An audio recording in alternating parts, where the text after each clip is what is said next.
እንደምን አመሻችሁ።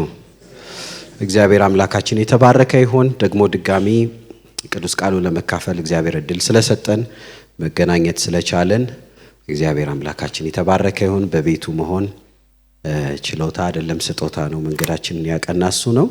የጀመርነውን የሰባቱን አብያተ ክርስቲያናት ጥናት እንቀጥላለን። ዛሬ አንድ ወራችን ሆኗል። አራተኛው ቤተክርስቲያን ላይ ደርሰናል። የቲያጥሮን ቤተክርስቲያን ላይ ደርሰናል። የምንችል ካለ ለቅዱስ ቃሉ ክብር እንቆምና ምዕራፍ 2 ዛሬ እንጨርሳለን። ከቁጥር 18 እስከ 29 ያለውን እናነባለን። ዮሐንስ ራእይ ምዕራፍ 2 ከቁጥር 18 እስከ 29 የጌታ ቃል እንዲህ ይነበባል። በቲያጥሮን ወዳለው ወደ ቤተክርስቲያን መልአክ እንዲህ ብለህ ጻፍ። እንደ እሳት ነበልባል የሆኑ ዓይኖች ያሉት በእቶንም የነጠረ የጋለ ናስ የሚመስሉ እግሮች ያሉት የእግዚአብሔር ልጅ እንዲህ ይላል። ስራህንና ፍቅርህን እምነትንም አገልግሎትንም ትዕግስትንም ከፊተኛው ስራህ ይልቅ የኋለኛው እንዲበዛ አውቃለሁ።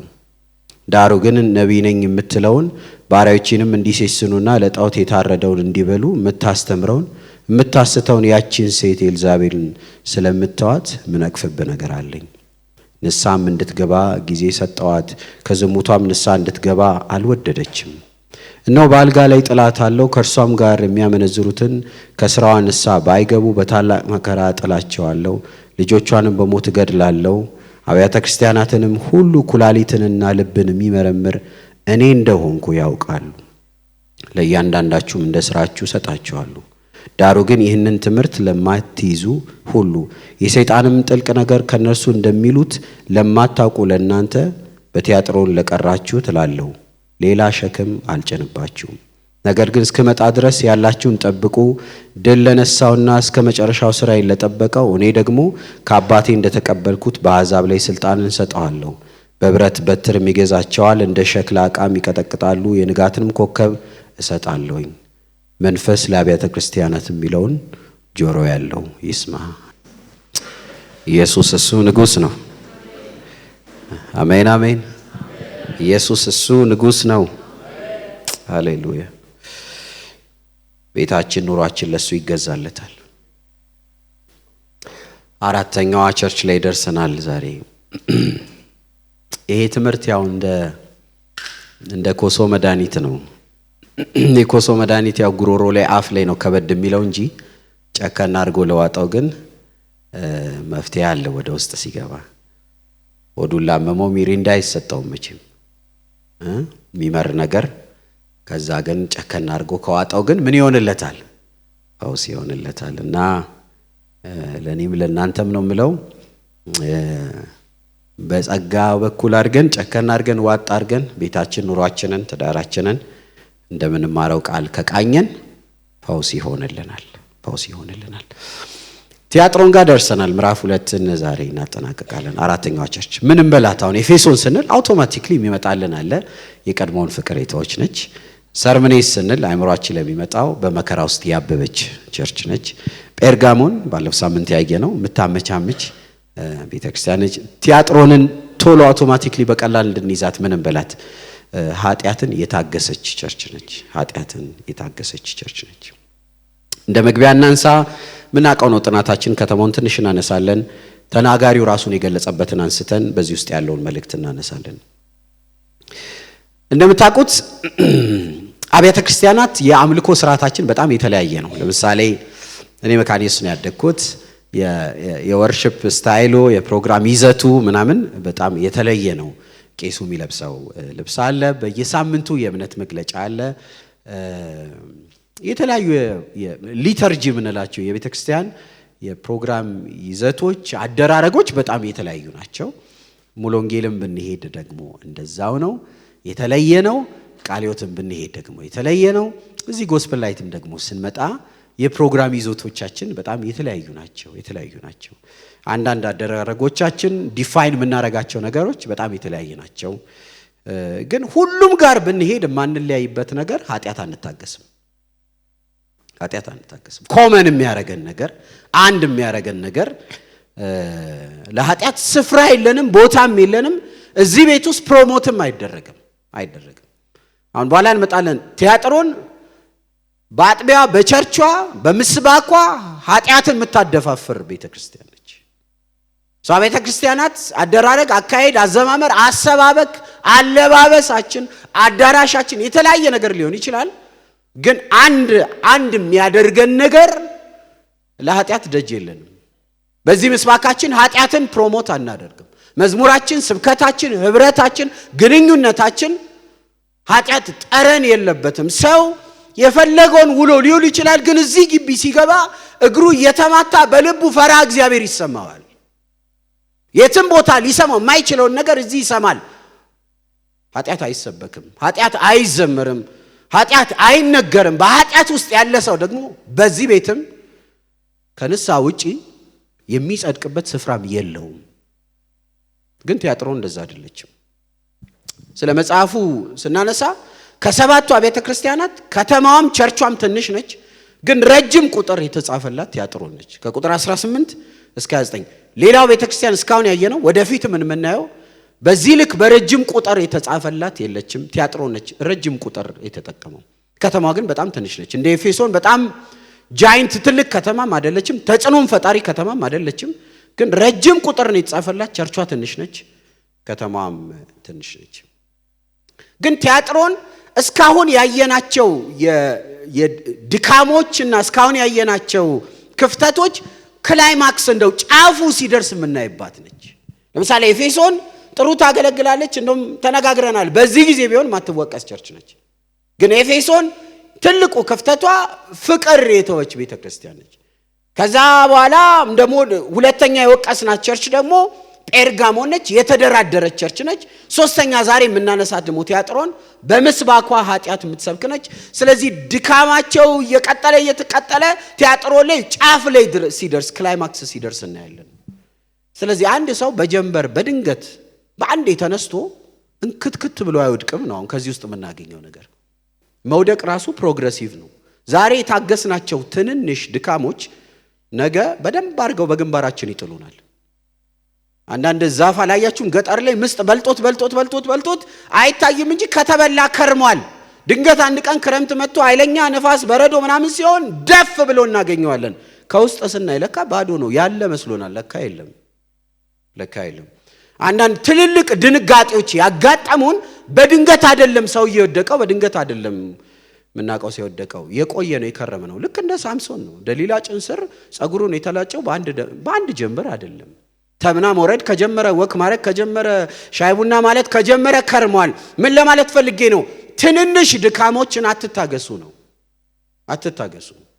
ትንንሽ አለመጸለይ፣ ዛሬ ጸሎትን መተው፣ ዛሬ ቅዱስ ቃልን ማንበብ መተው፣ ከውሸት ጋር መተባበር፣ ከሐሜት ጋር መተባበር፣ 10 ብር 20 ብር ያላት ሐሜት፣ ትንንሽ ክፍተቶች፣ ትንንሽ ቀዳዳዎች በ6 ወር ሲባዙ በአመት ሲባዙ በአፍጢም ይደፉናል። ምንም ችግር የለውም፣ ትልቅ ችግር አለው። ይሰማል? አዎ ይሰማል። ኢትዮጵያ ውስጥ ተስማምተን ብናስወግደው ምለው ቃል አንዱ ነው። ችግር የለውም የሚለው። አረ በጣም ችግር አለው። አንዳንድ ለእግዚአብሔር ቃል ለጸሎትም አሁን በዚህ ልክ የቀዘቀዝ ነው ከትንንሽ ማርፈዶች ነው የመጡት። ከትንንሽ ትግስቶች ነው የመጡት። ስለዚህ የቀድሞውን ፍቅር ተወች። ጴርጋሞን ለኃጢአት ተደራደረች። ቲያጥሮን መድረኳ ላይ መስበክ ጀመረች። ግን የገጠሟቸው ደግሞ ትልልቅ ቻሌንጆች ናቸው። ከዚህ በፊት ያየናቸው ናቸው። ሰርመኒስ የሰይጣን ማህበር ባለበት እንዳላችሁ አውቃለሁ ብሏቸዋል ጌታ።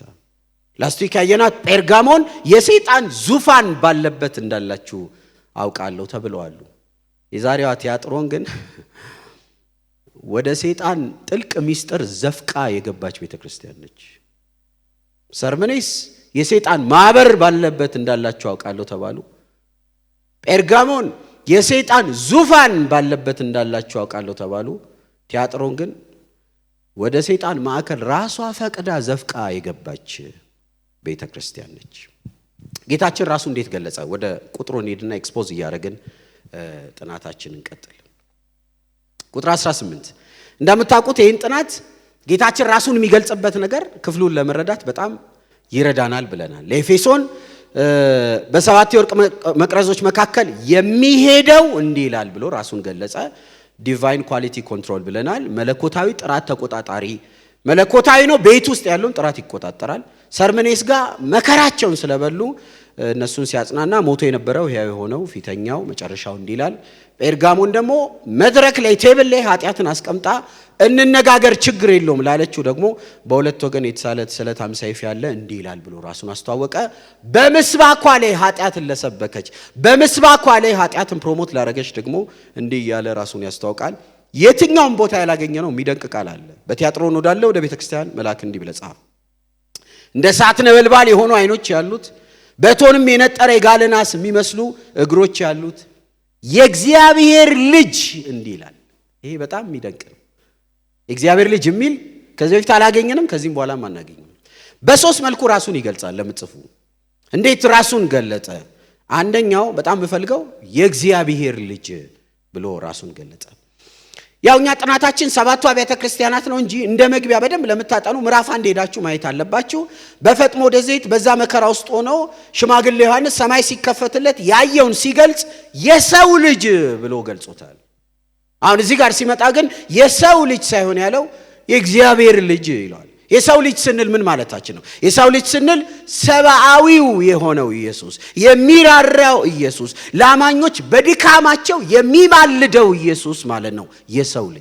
የሰው ልጅ ካለ ባይብል ላይ ካገኛችሁ ይራራል ማለት ነው። የሰው ልጅ ካለ ሰብአዊነት አለ ማለት ነው። የሰው ልጅ ካለ ለደካሞች ለኛ የሚማልድልን ማለት ነው።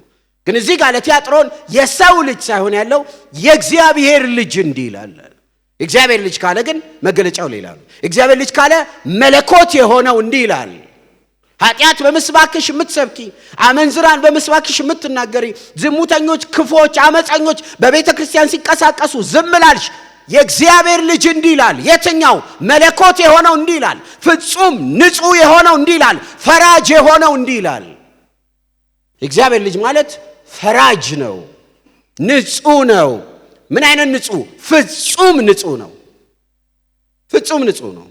ምን እያለ ነው? መለኮት የሆነው ዳኛ የሆነው የቅድስና ልክ የሆነው ቅድስናው ራሱ እኛ በምናውቀው ልክ ያልሆነ በሱ ልክ የሆነ ፍጹም ንጹሕ ፈራጅ እንዲህ ይላል። በኳይር ውስጥ፣ በጸሎት ውስጥ፣ በድቁና ውስጥ፣ በምስባክ ውስጥ፣ በቤተ ክርስቲያን ውስጥ ዝሙት እያየሽ ዝም ላልሽ፣ ዝሙት እየተመለከትሽ ዝም ላልሽ፣ ዝሙትን ፕሮሞት ላደረግሽ የእግዚአብሔር ልጅ እንዲህ ይላል። ፍጹም ንጹሕ የሆነው እንዲህ ይላል። ፈራጅ የሆነው እንዲህ ይላል። መለኮት የሆነው እንዲህ ይላል። የእግዚአብሔር ውበቱ ንጽሕናው፣ የንጽሕናው ልክ የሚያውቀው ራሱ ነው። እግዚአብሔር ቅዱስ ነው። የክርስትና ዋናዋን ክርስትና ከየት ይጀምራል? ከቅድስናው ይጀምራል። ክርስትና ከአገልግሎት አይጀምርም፣ ከቅድስና ነው የሚጀምረው። እንደሚታውቁት ኢሳይያስ ምዕራፍ 6 ላይ ነቢዩ አገልግሎት ሲጀምር ለጌታ ጥሪ እሺ ሲል ከእግዚአብሔር ጋር በነበረው ንክኪ እግዚአብሔር ያስተማረው ነገር ቅድስናውን ነው። እግዚአብሔር ጠርቶ ቀብቶ እንዲጠቀምባችሁ ካስፈለገ የመጀመሪያው ማወቅ ያለብን የንጽሕናውን ልክ ነው። እግዚአብሔር ንጹሕ ነው። እግዚአብሔር ቅዱስ ነው። የንጽሕናው ልክ እኛ በምናውቀው ልክ ራሱ አይደለም፣ በሱ ልክ ነው ያለው። ፍጹም ንጹሕ ነው። ፈራጅ ነው። መለኮት ነው። እንዲህ ይላል። የእግዚአብሔር ልጅ እንዲህ ይላል። ዛሬም ለኢትዮጵያ ቤተክርስቲያን የእግዚአብሔር ልጅ እንዲህ ይላል። በብዙ መዝረክርክ ውስጥ ብንሆንም ፍጹም ንጹሕ የሆነው እንዲህ ይላል። መለኮት የሆነው አምላክ የሆነው ሁሉ በሁሉ የሆነው እንደዚህ ይላል። ፈራጅ የሆነው እንዲህ ይላል። ሁለተኛ እንዴት ገለጠ ራሱን? በቲያጥሮን ወዳለ ወደ ቤተ ክርስቲያን መልአክ እንዲህ ብለህ ጻፍ፣ እንደ እሳት ነበልባል የሆኑ አይኖች ያሉት ይላል። ሁለተኛ እንደ እሳት ነበልባል የሆኑ አይኖች ለመጽፉ ሰዎች ምን ማለት ነው? እንደ እሳት ነበልባል የሰውን ጭምብል ገልጦ የሚያይ በፊቱ የተሰወረ የሌለ አእምሮን በልብ ያለውን ሐሳብ ሁሉ መመርመር መመዘን የሚችል እንዲህ ይላል። እንዲህ ይላል። ለአምላካችን የሚደበቅ ምንም የለም። በድቅድቅ ጨለማ አይን በሚይዝ በድቅድቅ ጨለማ በጥቁር ድንጋይ ላይ የሚሄድን ጉንዳን ማየት ይችላል። በሰው ልብ ውስጥ የተሰወረን ይመለከታል። በሐሳባችን በልባችን የሚሄደውን ሁሉ ያል። ከእግዚአብሔር የሚደበቅ ቤት የለም። ከእግዚአብሔር የሚደበቅ ሰፈር የለም። ከእግዚአብሔር የሚደበቅ ኑሮ የለም። በልብስ አይሸወድም። በትልልቅ ወፍራም ቃል አይሸወድም። በማስመሰል አይሸወድም። ትልልቅ የመንፈሳዊ ቮካብለሪ በመናገር በቸርች በጴንጤ ጃርገን ወርድስ እግዚአብሔር አይሸፈንም። ያ ቃል ይመረምራል። እንደ እሳት ነበልባል የሆኑ አይኖች አሉት። ከስብከታችን ጀርባ ለምን እንደምንሰብክ ያውቃል። ከመዝሙራችን ጀርባ ለምን እንደምንዘምር ያውቃል። ከአገልግሎታችን ጀርባ ለምን እንደምናገለግል ያውቃል። ከትጋታችን ጀርባ ያለውን ሞቲቭ ያውቃል። በፐርፎርማንስ አይሸወድም። እኔ እደነቃለሁ በትጉ ሰው፣ እሱ ግን ለምን እንደተጋ ያያል፣ ይመረምራል፣ ይመለከታል። ሐሳባችን በፊቱ የተዘረጋ ነው። ልብን ኩላሊትን ያውቃል። ዝም ሲል ስላላየ አይደለም። እግዚአብሔር እንደ እሳት ነበልባል የሆኑ አይኖች አሉት። ሁሉ በፊቱ የተገለጠ የተራቆተ ነው። ሶስተኛ ሲገልጽ ራሱን እንደዚህ ይላል፣ የነጠረ ናስ የሚመስሉ እግሮች ይላል። እቺ ቸርች በጣም ኃጢአትን ፕሮሞት ስላደረገች በብርቱ ማንነት ነው ራሱን የገለጸው። የነጠረ ራስ ምን ማለት ነው? የነጠረ ናስ የሚመስሉ እግሮች ምን ማለት ነው? አስፈላጊውን ፍርድ ለመፈጸም የተዘጋጀ ማለት ነው። የነጠረ ናስ የሚመስሉ እግሮች ማለት ፍርድን ለማድረግ ለመቅጣት የተዘጋጀ ማንነትን ነው የሚገልጸው። በመስባኳ አመፅን ፕሮሞት ታደርጋለች። ቤተ ክርስቲያኑ ዝሙት ይሸታል። ስለዚህ እዚህ ቸርች ሲመጣ እንዲህ ብሎ ራሱን ገለጸ። የሚፈርደው መለኮት የሆነው ፍጹም ቅዱስ የሆነው የእግዚአብሔር ልጅ እንደዚህ ይላል፣ እንደ እሳት ነበልባል የሆኑ የሚሰወር ምንም የሌለው።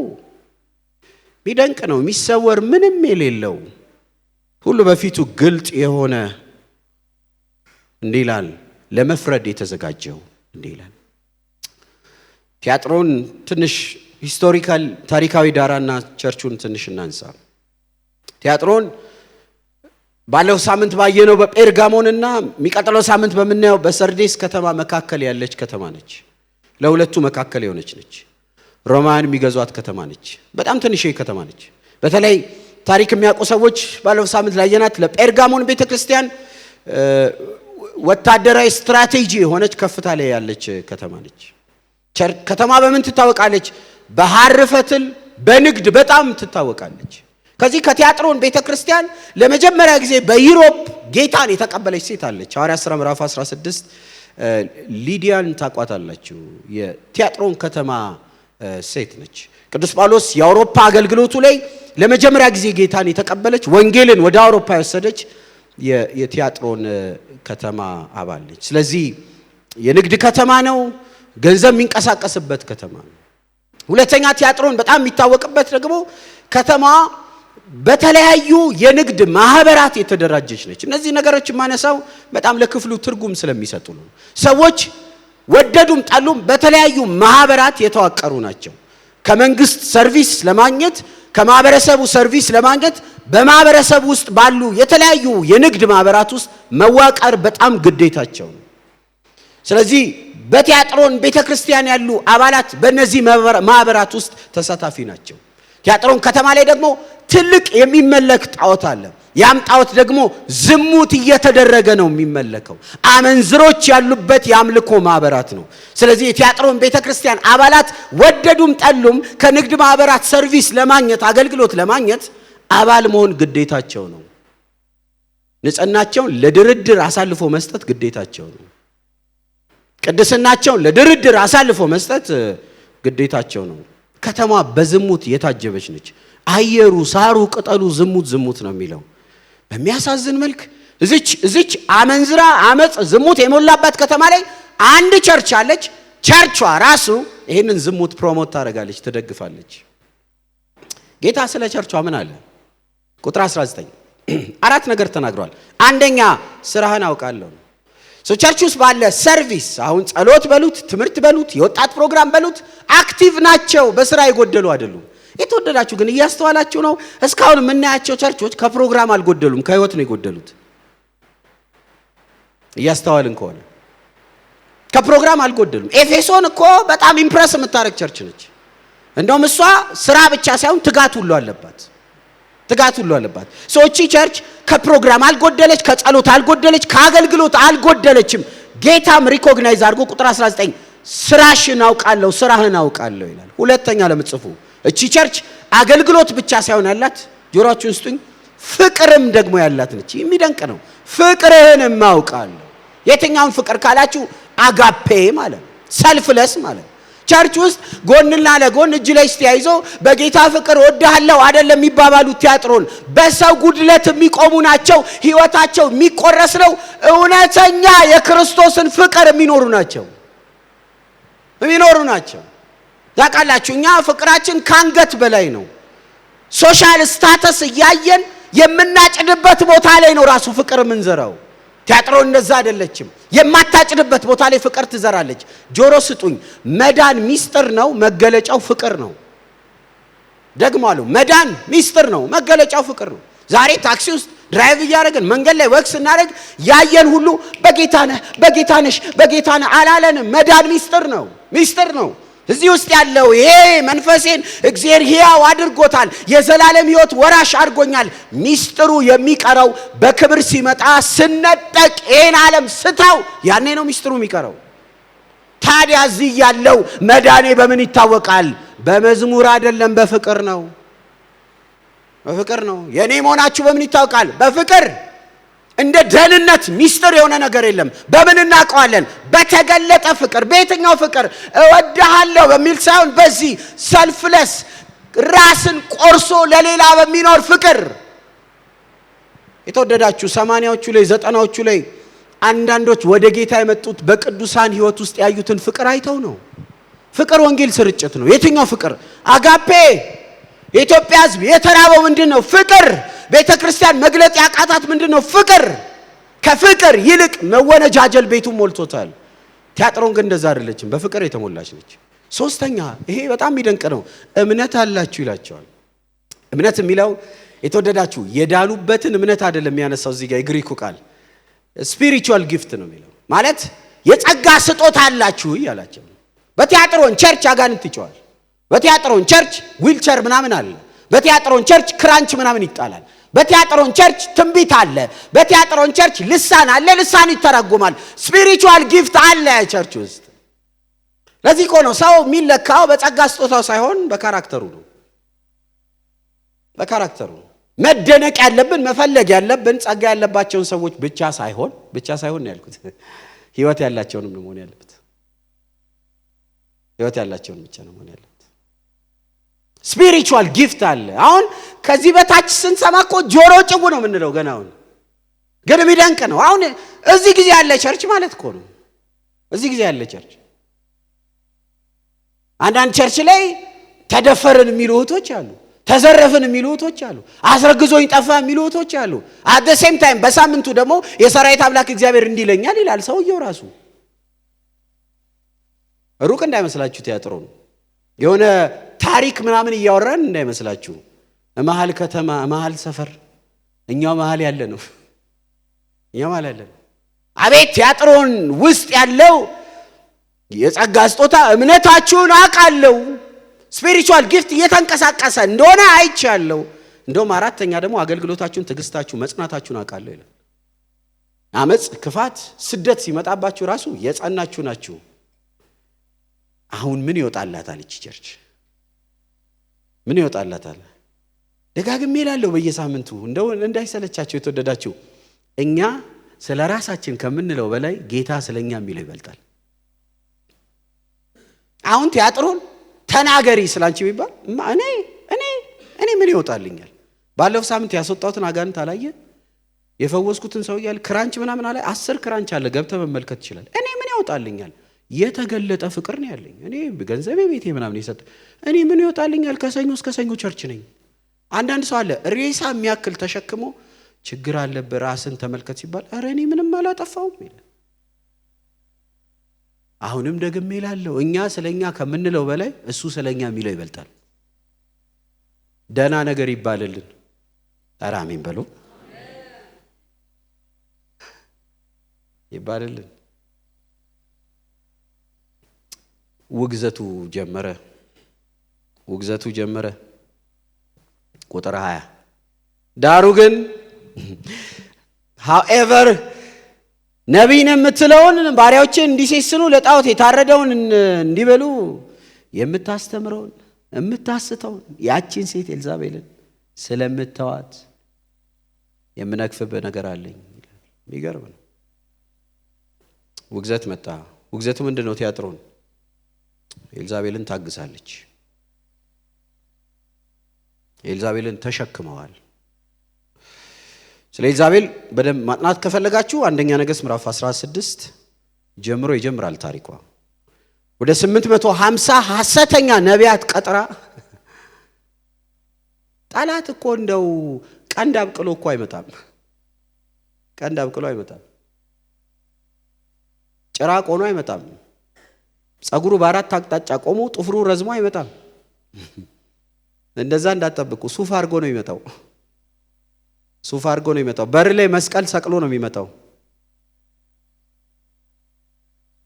ከዛ ታይትልም ጨምሮ ነው የሚመጣው። ኤልዛቤል በእስራኤል ውስጥ መሴሰን፣ ዝሙት፣ ክፋት፣ አመጽ እንዲገባ ምን ተጠቀመች? ሐሰተኛ ነቢያት ተጠቀመች። 850 ሐሰተኛ ነቢያትን ቀጥራ እየከፈለች የሰራዊት አምላክ እግዚአብሔር እንዲህ ይላል እያሉ ቅጥረኞቹ ዝሙትን፣ አመጽን በእስራኤል ያስፋፉ። ሁለተኛ ነገሥት ምዕራፍ 9 እዩ ነው እግዚአብሔር ቀብቶት። ታሪኩን ታውቃላችሁ እንዴት እንደፈጠፈጣት። የዚች ሴት ምሳሌ የሆነው ስፒሪት መንፈሱ በቲያጥሮን ቤተክርስቲያን አለ። የሷ ምሳሌ የሆነው መንፈሱ ምንድነው? ዝሙትን ታበረታታለች። ቲያጥሮን እንዴት እንደምገልጸው አላውቅም። ዝሙትን ታበረታታለች። ዝሙትን ታበረታታለች። ክርስቲያኖች በተለያዩ ማህበራት ውስጥ አሉ ብያቸዋለሁ። በየሰፈሩ ወድሩ ቀበሌው ምናምን አሉበት እና በየሄዱበት ማህበራት ውስጥ ዝሙት እንዲያረጉ በዛ እንዲተባበሩ ማህበራቱ ሲገፋፏቸው በሳምንት አንድ ቀን ቸርች ሲመጡ ግድ የላችሁ ምንም ችግር የለውም ሰኞ እዛ ማህበር ያለው የዝሙት ፕሮግራም ላይ እንገናኛለን፣ አሁን ሰላም ተባብለን እንሄዳለን ትላለች። ታበረታታለች። ከዛ ለዚህ ደግሞ ጠንካራ ትምህርት ደግሞ አላት። ምን ትላለች መሰላችሁ? በጸጋው የዳነው መንፈሳችሁ ነው፣ በስጋችሁ የምታረጉት ነገር ምንም አፌክት አያረገውም፣ አይጎዳችሁም ትላለች በምስባኳ ላይ። ኖስቲሲዝም ምንለው እንዲህ ብላ ትናገራለች። ይሄ ስጋ እኮ ጆንያ ነው። በዚህ ስጋ ማህበራቱ ጋር ሄዳችሁ ዝሙት ብታረጉ፣ አመጽ ብታረጉ ምንም ችግር የለውም። ጌታ በመስቀል ላይ ያዳነው መንፈሳችሁን ነው። በስጋችሁ የምታረጉት ነገር ጌታንም አይጎዳም እናንተንም አይጎዳም ብላ በምስባኳ ትሰብካለች። እኛ ከተማ እንዳሉት ማለት ነው። የክብር ህይወት እንሰጣለን እያሉ ሰውን በውርደት ህይወት የሚሞሉ እዚሁ እኛ ከተማ አሉ። እኛ ከተማ አሉ። አመጽን የሚደግፉ እዚሁ እኛ ከተማ አሉ። በዝሙት የዘፈቀ ህይወታቸውን እያየን በምስባክ ላይ ጽድቅ የሚናገሩ እዚሁ ከተማ አሉ። ከትዳራቸው ውጪ 2-3 ሰው ጋር በዝሙት ውስጥ ዘፍቀው እሁድ ጧት ሱፍ አድርገው እየዘለሉ የሚያዘልሉን እዚሁ እኛ ከተማ አሉ። የዳነው መንፈሳችሁን በዚህ ስጋ ምንም ብታደርጉ ምንም አትሆኑም የሚሉን እዛ ቲያጥሮን አይደለም ያሉት። መንፈሳቸው እዚሁ እኛ መሃል አሉ። የሚያሳዝነው ደግሞ አሁን አንገታቸው ብቅ ብቅ እያለ ነው። የት መሰላችሁ ብቅ ያለው? ጭራሽ ወደ ሊደርሺፕ ብቅ ብቅ እያሉ ነው። ጭራሽ ወደ ቤተክርስቲያናት ካውንስል ሊደርሺፕ ምናምን ብቅ ብቅ እያሉ ነው። ትላንት የሰበኩትን የረሳን መስሏቸዋል። ትላንት የተናገሩትን የረሳ ነው መስሏቸዋል። በአደባባይ ተናግረዋል። ሰው መንፈስ ነው ነፍስ አለው በስጋ ውስጥ ይኖራል ብለዋል። ቲያጥሮኖች እነዚህ ናቸው። ክርስትናን በጸጋ ስጦታ የሚለኩ፣ በትምህርት በፕሮግራም የሚለኩ፣ በቆንጆ አዳራሽ የሚለኩ እኛው መካከል አሉ። ቲያጥሮን ሩቅ አይደለም፣ እዚህ ነው ያለው። እኔ ሌዊ አይደለም እናገረው። ካልተመለሱ ግን ፍርድ አለ። ቁጥር 21 እንደዚህ ይላል። ቁጥር 21 ንስሐም ኤልዛቤል ስለምትተዋት የምነክፍብህ ነገር አለኝ። ቁጥር 21 ንስሐም እንድትገባ ጊዜ ሰጠዋት። ከዝሙቷም ንስሐ እንድትገባ አልወደደችም። ቅጣቱ ከመምጣታችን በፊት አንድ ማስመር ያለብን ነገር እኛ ጽድቃችንን ፕሮሞት የምናደርግ የእግዚአብሔር ምሕረት የተላለፈን አመፀኞች አይደለንም። እግዚአብሔር ሁሌ የእንደገና አምላክ ነው። ይገርማል። የእንደገና አምላክ ነው። በእያንዳንዳችን ቤት የምህረት ታሪክ አለ። በእውነቴ ነው የምላችሁ። በእግዚአብሔር ቤት መቆየት ከፈለጋችሁ ሁሌ ማሰብ ያለባችሁ እንዴት እንደተማራችሁ ነው። እንዴት ይቅር እንደተባላችሁ እንጂ እንዴት እንዳገለገላችሁ አታስቡት። ተገልጦ ማያልቅ አመፀኛ ቤት አለ። የምህረት ውጤት ነኝ እኔ፣ እናንተም የምህረት ውጤት ናችሁ። እዚህ ቆመን ስለ ጽድቅ በድፍረት ስንናገር እንከን አልባ ሆነን አይደለንም። እንደገና ነው አምላካችን። አቁሞናል፣ ራርቶልናል፣ ደግፎናል። እንደ ልባችን መሻት አሳልፎ አልሰጠንም። ጣልቃ ገብቶ ከምኞታችን ነቅሎን ዛሬም በቤቱ አጽንቶናል። እግዚአብሔር የእንደገና አምላክ ነው። ይህን አይተናል። ታላላቅ ሰዎች ትልልቅ ውድቀት አላቸው። አብርሃምን ታላቅ ሰው ነው፣ ትልቅ ውድቀት አለው። ራሳችሁን እንደው ልቅም አድርጋችሁ የምታስቀምጡ ሰዎች አደራችሁን ጽድቃችሁን የምትቆጥሩ እኔ ምንም በቃ እኔ እንደው በዚህ ቤተክርስቲያን ታሪክ እኔ በክርስትና ጉዞ ምንም የምትሉ ሰዎች አደራችሁን ስትቆጥሩ ስለናንተ ድካማችሁን ቁጠሩ። እንዴት ቆምክ ራርቶልኝ፣ እንዴት ቆምክ ምሮኝ፣ እንዴት ቆምክ አግዞኝ፣ እንዴት ደግፎኝ። ስለ ራስተና እኔ አለመቻሌን ነው ማቀው። ራርቶልኝ ደግፎኝ እንደገና አቁሞኝ እንኳን ላገለግል በፊቱ ልቆም አይደለም እንደው በቤቱ ልሆን እንኳን አይገባኝም። ከሰነፎች ቁንጮ፣ ከደካማ ቁንጮ። ቅዱስ ጳውሎስ እንዳለኮ ነው ትልቁ ወፍራሙ ኃጢአተኛ እኔ ነኝ አለ። ወደ ኖርዘርን ዩሮፕ ቀዝቃዛ ሲሆን በረዶ ውሃው የምታውቁት ውሃ በረዶ ሆኖ ልጆች ለመሻገር ፈልገው በረዶ ተሰብሮ ወደ ታች እንዳይወስዳቸው በረዶ ይሸከመናል አይሸከመንም የሚለውን ለማወቅ ወፍራሙን ልጅ መጀመሪያ ያሻገሩት። እሱን ከተሸከመ በረዶ ቀጥሎ ያሉትን ቀጭኖች በሙሉ ምን ይችላል? ቅዱስ ጳውሎስ የሚለው እሱ ነው። ወፍራሙ እኔ ነኝ፣ ከኃጢአተኛ ወፍራሙ እኔ ነኝ። ጸጋ በሚባለው ድልድይ ላይ ስሻገር አልተሰበረም። እኔን አሻግሮኛል ነው አለ። እኔን አጥቦኛል፣ እኔን ምሮኛል፣ እኔን ተቀብሎኛል። ስለ ቲያጥሮን ስናነሳ እድል ሰጥቻት ነበረ ነው እያለ ተመለሺ ብያት ነበር። እንደው አንድ ምርቃት ልመርቃችሁ። ከልከኛ ልብ ጌታ ያድነን። ግዴላችሁ አሜን በሉ እስቲ። ግዴላችሁ አሜን በሉ እስቲ። እግዚአብሔር እየተናገረ እምቢ የሚል አመጹን ክፋቱን በጥቅስ የሚደግፍ እንትናም እንዲህ ያደርጋለች እንትናም እንዲህ ብለዋል ከዛ ጥቅስ የሚስብሰው ወየው። በኃጢአት ሚዛን ዳዊትና ሳውልን ብታስቀምጡት እኮ ወፍራሙ የዳዊት ነው። ቀላል የዳዊት ነው። የሰው ሚስት ወስዶ ታውቁታላችሁ ስቶሪውን። የተወሰደበት ሰውዬ እኮ አይሁዳዊ አይደለም። ሂስቶሪካሊ ካጠናን አሕዛብ እኮ ሬን ታሪክ እንዴት አድርጌ ይሸፍናል ብሎ ከጦር ሜዳ አስጠራው ሰውየውን። ራታ በለው። ጦርነቱ እንዴት ነው? በቃ ተፋፉማል። ምንድነው? ማን አሸነፈው? የወደቀ አለ? እስቲ ንገረኝ። በቃ ነገረው።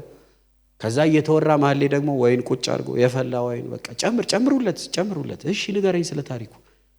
እሱ ታሪኩ አይደለም ኢምፕረስ የሚያደርገው ምን ያህል ጠጥቷል ነው ሰውየው።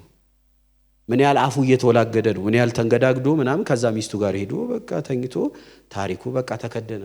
ሰውየው እየጠጣ ምን እያለ በቃ ይበቃል ሂድና ከሚስት ጋር አረፋለሁ። አሕዛብ ነው ሰውየው።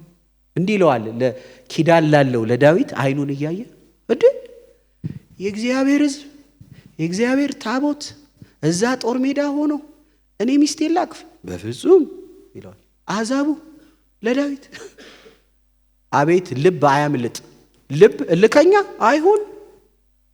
አረ ደግሜ ልመርቃችሁ፣ ልባችሁ አያምልጥባችሁ። ኮሪደር ላይ ያደረ ሰውየው እንደው ይሄ አሕዛብ ሰውዬ ይሄን ሁሉ ሲያደርግ እንኳን አቤት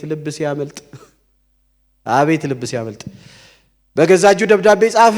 እንደው ሳሳጥረው ታሪኩን ይሄን ደብዳቤ ይዞ የሚመጣውን አለ ለወታደር አለቃ እንዳትገልጠው ይሄን ደብዳቤ ወስደ ለወታደር አለቃ ስተው ደብዳቤው እንዲላል ይሄንን ደብዳቤ ወስደ የሰጠን ሰውዬ ጦርነት በተፋፋመበት ሰው በማይተርፍበት ፊት ለፊት አድርጋ አቁመው። የሞቱን ደብዳቤ ይዞ ይሄ አዛብ ምስኪን እግዚአብሔርንና ሕዝቡን አክብሮ ሄደ። ለጦር አለቃው ሰጠው። ሲገልጠው አይ ዊሽ እዛ በሆነ እላለሁ የፊት ሪአክሽን ይሄን ደብዳቤ ይዞ የመጣውን ሰውዬ እንዳይተርፍ የተፋፋመ ቦታ ላይ አቁም አመሰግናለሁ ብሎ የማይተርፍበት ቦታ ጣለው። ወደቀ። አለቀ። ታሪኩ ተከደነ። ሰማይ ግን ያያል። ቅድም እንዳልነው ነው የእሳት ነበልባል አይኖች ያሉት ያያል። ነብዩ ናታንን ላከበት። ዩኖ ዘ ስቶሪ ናታን አስገራሚ ነብይ ነው። ታሪክ ነው የነገረው። የሚገርም እዚህ ከተማ ሁለት ሰዎች አሉ። አንድ እጅግ ባለጠጋ ሀብታም አለ፣ ብዙ ከብት ያለው። አንደኛው ደግሞ አንድ በግ ነው ያለችው፣ እንደ ልጁ ነው የሚያት፣ አክፋት ነው የሚተኛው። ጭራሽ አለ አረባካው እዚያው። እሺ ምን እንደሆነ ታውቃለህ ዴፋው? እዚህ ሀብታሙ ሰውዬ ቤት እንግዳ አይመጣም። እሺ ከዛ ሁሉ ከብቶች ወስዶ አርዶ መብላት ሲገባው የሀብታም ግን በጣም ጨካኝ ነው። እዛ ዳው ቤት ሄዶ እንደ ልጅ የሚያት አክፋት የሚተኛውን እሷን ያችን በግ ወስዶ አርዶ እንግዳ አልጋበዘም። ብድግ አለ። ቴብል መጥቶ ሰውዬ እዚህ ግዛት አለው እገለዋለሁ አለ። አንተ ነህ ያ ሰው። ቀደም የመረኳችሁ ልከኛ ልብ የለውም ለካ። ቀደደ፣ ልብሱን ማቅ ለበሰ። አዎ እግዚአብሔርን በድያለሁ አለ። ይሄ ሁሉ ስቶሪ ለምንድን ነው ማነሳው? ኢንፋክት መንፈስ ቅዱስ ነው ልቤ ውስጥ ያመጣው እንጂ ኖቴ ላይ የለም። ለምንድን ነው? እግዚአብሔር እንደገና አምላክ ነው፣ ልባችሁ ልከኛ አይሁን ነው። ዳዊት ለምን እንደ ልቤ ተባለ? ታሪኩ ንጹህ ስለሆነ አይደለም፣ ልቡ የተሰበረ ስለሆነ ነው። ለኤልዛቤል ሰጠዋት፣ እድል ሰጠዋት፣ ተመለሽ ያልኳት፣ ንስሐ ግቢ ያልኳት እምቢ አለች። ከዛ ቅጣት ታያላችሁ። እሷን ተከታዮቿንም ፊዚካል ፐኒሽመንት አመጣለሁ፣ እቀጣቸዋለሁ፣ እገላቸዋለሁ። ቁጥር 20 ላይ እንሂድ። እነሆ በአልጋ ላይ ጥላት አለው፣ ከእርሷም ጋር የሚያመነዝሩትን ከስራዋም ንስሐ ባይገቡ በታላቅ መከራ ጥላቸዋለሁ። which is physical punishment። እገላቸዋለሁ፣ አልጋ ላይ ነው መመታቸው፣ በበሽታ መታቸዋለሁ። ለምን? ንስሐን ጠልተዋል። በነገራችን ላይ ጆሮ ስጡኝ፣ ጌታ ለአካሉ ጥንቃቄ ሰዎችን ይቀጣል። በደም ስሙ። ጌታ ለአካሉ ፕሮቴክሽን ይሄን አካል ስለሚያከብር በደሙ የተዋጀ ስለሆነ በዚህ አካል ላይ የሚነሳውን ይቀጣዋል ጌታ። ሐዋርያት ሥራ ምዕራፍ 5 ማየት ይችላልላችሁ። ሐናና ሰጲራ አካሉ እንዳይበረዝ ያቺ ቫይብራንት ቸርች፣ የተቀጣጠለች ቸርች፣ በፍቅር የተያዘች ቸርች፣ ለወንጌል ወደኋላ ማትል ቸርች፣ አስደናቂ ሐዋርያት ሥራ ላይ ምናያት ቤተክርስቲያን ልትበከል ነበረ በውሸት በመንፈስ ቅዱስ ላይ በመነሳት አካል እንዲጠበቅ። አንተ ከአካል አትበልጥም። ምን ጸጋ ቢገለጥብህ፣ ምን አጋንንት ብታስወጣ፣ ምን ብትተነትን፣ ምን ብትሰብክ፣ በአመጽ ከሄድክ አንተን መጥቶ አካሉን ይጠብቃል ጌታ። አካሉን ይጠብቃል። እኔ ባልኖር አይኖርም አይባልም። ይሄ ቤት የቆመው በክርስቶስ ነው። ቤተ ክርስቲያን የጸናችው በክርስቶስ። ለአካሉ ይጠነቀቃል። ለአካሉ ይጠነቀቃል። እመታቸዋለሁ። ደብተሬ ላይ እንደውም እያጠናው አንድ መዝሙር ትዝ ብሎኝ ጽፌያለሁኝ። የአዜብ መዝሙር ያያል የሚል መዝሙር ትዝ አላችሁ? ዝም ቢል ቢታገስ ለፍርድ ባይቸኩል የተወ የረሳ ያያል አይምሰልህ። ያያል። የጨረስኩ ልምጣ። አይ በንስሐ መለሳለሁ፣ በዝሙት አልተባበርም፣ ሕይወቴን በንጽህና እጠብቃለሁ ለሚሉ ደግሞ ተስፋ አለ። እግዚአብሔር ሁሌ እንደገና አምላክ ነው፣ የተስፋ አምላክ ነው። እነሆ በአልጋ ላይ ጥላት አለ። ቁጥር 23 አብያተ ክርስቲያናትን ሁሉ ኩላሊትን ልብን የምመረምረው እኔ እንደሆንኩ ያውቃሉ፣ ለእያንዳንዳችሁ እንደ ስራችሁ ሰጣችኋለሁ። ዳሩ ግን ይህንን ትምህርት ለማትይዙ ሁሉ የሰይጣንም ጥልቅ ነገር ከነሱ እንደሚሉት ለማታውቁ ለእናንተ በቲያጥሮን ለቀራችሁት እላለሁ፣ ሌላ ሸክም አልጭንባችሁም። ነገር ግን እስክመጣ ድረስ ያላችሁን ጠብቁ። ከጠበቃችሁ ቁጥር 26 27 ድል ለነሳው እስከ መጨረሻ ስራዬን ለጠበቀው እኔ ደግሞ ከአባቴ እንደተቀበልኩት በአሕዛብ ላይ ስልጣን እሰጠዋለሁ። በብረትም በትር ይገዛቸዋል፣ እንደ ሸክላም ዕቃ ይቀጠቅጣሉ፣ የንጋቱን ኮከብ ይወጣል ብሎ ተስፋ ይሰጣቸዋል። ባጭሩ ሁለት ተስፋ ነው የሚሰጣቸው። አንደኛ በአሕዛብ ላይ ስልጣን እሰጣቸዋለሁ ይላል። ይሄ በእርግጥ በጥልቀት ቅዱስ ቃሉን ጊዜ ወስደን ካጠናን ስለ 1000 ዓመት መንግስት ነው የሚናገረው። ቤተክርስቲያን ትነጠቃለች። ቤተክርስቲያን ስትነጠቅ በምድር 7 ዓመት የመከራ ዘመን ይሆናል። ያው መከራ ምንለው እኮ እኛ በመናቀው መከራ አይደለም፣ በጣም ኤክስትሪም የሆነ መከራ ነው የሚሆነው። እና የመከራውን ከባድ የሚያደርገው ቤተክርስቲያን ስትነጠቅ መንፈስ ቅዱስ ከዚህ ምድር ለቆ ይሄዳል። ያለ መንፈስ ቅዱስ እቺ ምድር አስቧት። ደግሞ አሁን እኛ በመኖራችን የተያዙ ክፎች፣ አመጾች፣ ያጋንንት አሰራሮች አሉ። የተያዙ ያልተፈቀደላቸው እነሱ በሙሉ ይፈቀድላቸዋል። ቸርች ትነጠቃለች። እቺ ምድር አስቧት እንግዲህ 7 ዓመት እቺ ምድር መከራ ታያለች። እኛስ ምን እናደርጋለን? 7 ዓመት የበጉራት ይሆናል። ከዛ ከ7 ዓመት በኋላ በነጩ ፈረስ ላይ ሆኖ በአምባ ፈረስ ላይ በብዙ መላእክት ታጅቦ እኛም ጌታችንን አጅበን ወደዚህ ምድር እንመጣለን። ኢየሱስ ጌታ ነው። በዚህ የ1000 ዓመት መንግስት አለ። ሰው ምን ይላል? ከዝሙት ለራቁ ራሳቸውን ለጠበቁ ለእግዚአብሔር ለወገኑ በዛ በ1000 ዓመት መንግስት ጌታችን በኢየሩሳሌም ሆኖ በዚህ ሲነግስ ከሱ ጋር አብረው ይነግሳሉ። ከሱ ጋር አብረው ስፍራ አላቸው። ከሱ ጋር አብረው ይደምቃሉ። እንዴት ብዬ ልንገራችሁ? እንደው እናትና አባቱ ወደ ሆነ ቦታ በሞገስ በክብር ሲሄዱ ከነሱ ጋር ደረቱን ነፍቶ ደስተኛ ሆኖ እንደሚሄድ ልጅ ከጌታችን ጋር እሱ ባለበሰ ነጭ ልብስ ለብሰን የማይሞተውን አካል ለብሰን ላንለያይ ለዘላለም ከሱ ጋር ልንነግስ አጅበነው ጌታችንን እንመጣለን።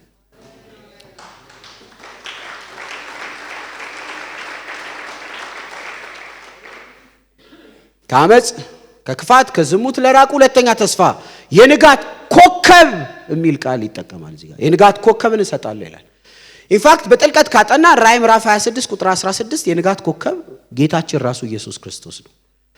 እሱ በግልጥ በክብር እንደ ንጋት ኮከብ ሲመጣ ከሱ ጋር አብረን እንነግሳለን፣ ከሱ ጋር አብረን እንደምቃለን፣ ከሱ ጋር አብረን እንዋባለን። ይሄ ድምጽ ዛሬ ያጠና ነው የቲያትሮን ብቻ ሳይሆን የአሁኗ ዘመንም ቤተክርስቲያን ነው። በኤፌሶን በመጀመሪያ ቤተክርስቲያን ያየነው ፍቅር መቀዝቀዝ ነው። በባለፈው ሳምንት ባየናት ጴርጋሞን ለድርድር መቅረብ ነው። ቲያትሮን ደግሞ ጭራሽ የኃጢአት ሰባኪ ሆነች። ያለ ቅድስና የሆነ ዓለም ጆሮ ስጡኝ የፍርድ ዓለም ነው። በቅድስና ውስጥ ግን ሹመት አለ፣ መክበር አለ። ጌታ ዛሬ የሚለው ይሄ ነው። ለኔ ተለዩ፣ በቅድስና ኑሩ። እንጸልያለን።